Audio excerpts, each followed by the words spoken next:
Concedo a palavra ao nobre defensor, deputado Sérgio Naia, doutor Daniel Azevedo.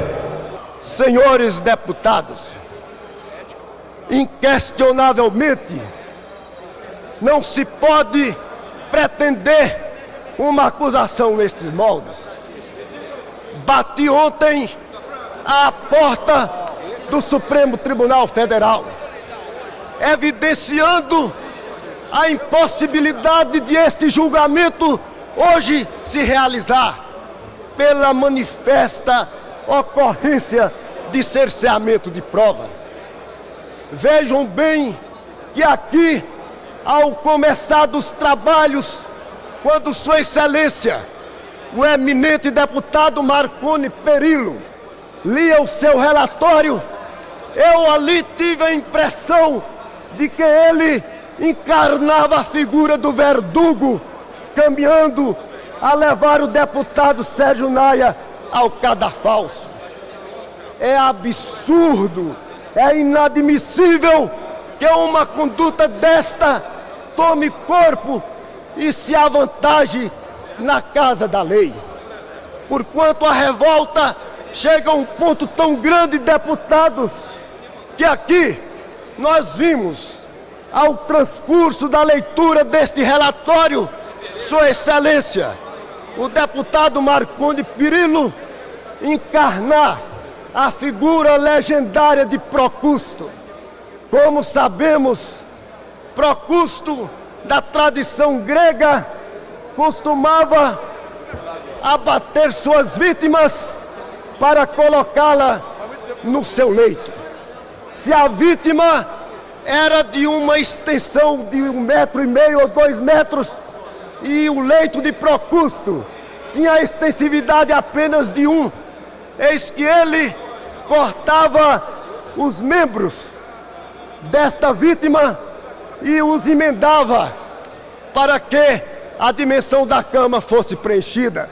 Se contrariamente a dimensão da vítima já extrapolava a dimensão do leito, ele também a decepava para agasalhá-la no rigor e na exatidão do tamanho do seu leito.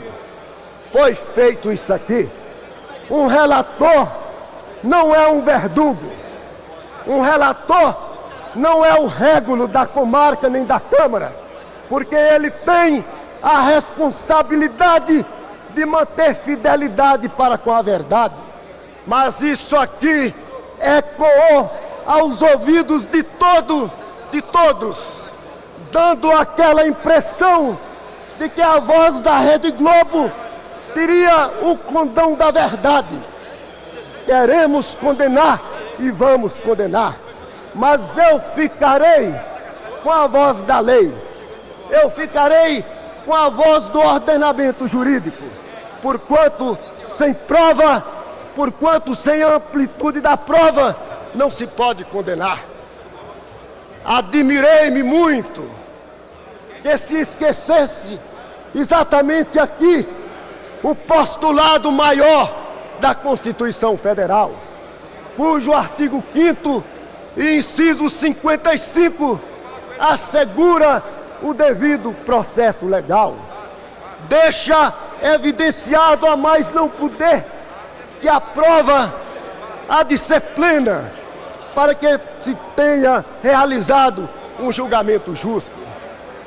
Saibam que lá em São Paulo, o jurista Celso Ribeiro Bastos assegurou na sua obra de direito constitucional que não basta que se dê ao réu a oportunidade apenas de negar a acusação que lhe é feita. Mas a comissão agiu exatamente assim. Os passos da comissão foram estes. Porquanto, se existe um cinegrafista que depõe perante esta mesma comissão e assegura a mais não poder que em se trazendo a fita exatamente e dá origem às acusações, poderia ele demonstrar com toda a firmeza técnica de um cinegrafista que ali houve montagens, que aquelas acusações contra o deputado Sérgio Naia não procedem. Por que não desabrir esta chance para que a comissão visse? Podem, deputados, eu lhes pergunto, na angústia de quem faz uma defesa desigual, e eu quero escancarar à nação inteira este pecado, este crime de se tecer aqui no âmbito desta casa o desrespeito à Constituição Federal que esta mesma casa elaborou.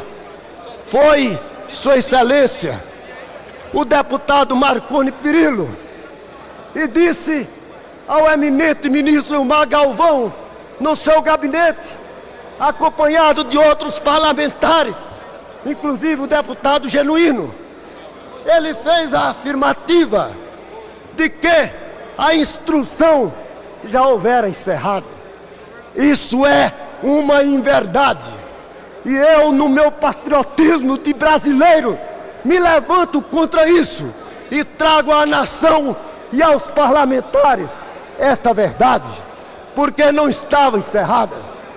Eis aqui, logo após a conclusão do depoimento do cinegrafista Robson, eis que, antes de se fazer o pregão com relação à testemunha Wanda, arguí uma exceção de suspeição de parcialidade, assim recebida pelo eminente deputado Nelson Toche, presidente daquela comissão, recebido e encaminhado ao relator, 24 de março, 11h50. Se isso é uma verdade, a instrução não se encerrou naquele instante, porquanto todos sabem, inteligente inclusive como é o nobre relator Marconi Perillo, embora até aqui apenas acadêmico de direito, mas por sua inteligência demonstrada em outros instantes, ele há de saber, quer pelo Código de Processo Penal, quer pelo Código de Processo Civil, quando se interpõe uma exceção de suspeição de parcialidade, o primeiro passo que existe é a suspensão do processo. Os juristas nacionais asseguram isso ao longo dos tempos. Então, aquela afirmativa inverossímil significava a corporificação maior do cerceamento de defesa. Se o Brasil, aqui na capital da República, não estivesse equidistante e bem longe dos países limítrofes, eu abaixaria o tom da minha oratória para que outro país civilizado não ouvisse que no Brasil se condena sem provas, que no Brasil a própria Câmara Federal, que vota a Constituição, a desrespeita, como está comprovadamente nos autos no que concerne ao âmbito da relatoria, que esta Câmara nela se prolonga. Urge, portanto, que esta Câmara rejeite este relatório para que fique de melhor justiça. Eu me despeço com João Mangabeira, voz que se pontificou representando a Bahia, minha terra de origem, nesta Assembleia. Se os sacerdotes da justiça desertarem dos seus altares, eu não cometerei nunca a injustiça de deixá-la desabrigada. Muito obrigado, senhor presidente. Senhor presidente, senhores deputados.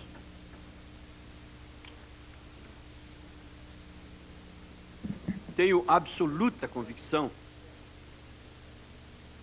sobre esse processo. E também quero, desde logo, dizer que essa minha convicção é em muito ajudada pela certeza de que tenho, que não me equivoquei, porque foi presente, atuante, inteligente, competente o advogado de defesa. não vi ninguém fazer melhor nessa casa aí, nesse tipo de processo. Então, esta atuação primorosa, irrepreensível do advogado de defesa, me deixam perfeitamente à vontade para eu poder seguir o caminho das minhas convicções, nesse caso.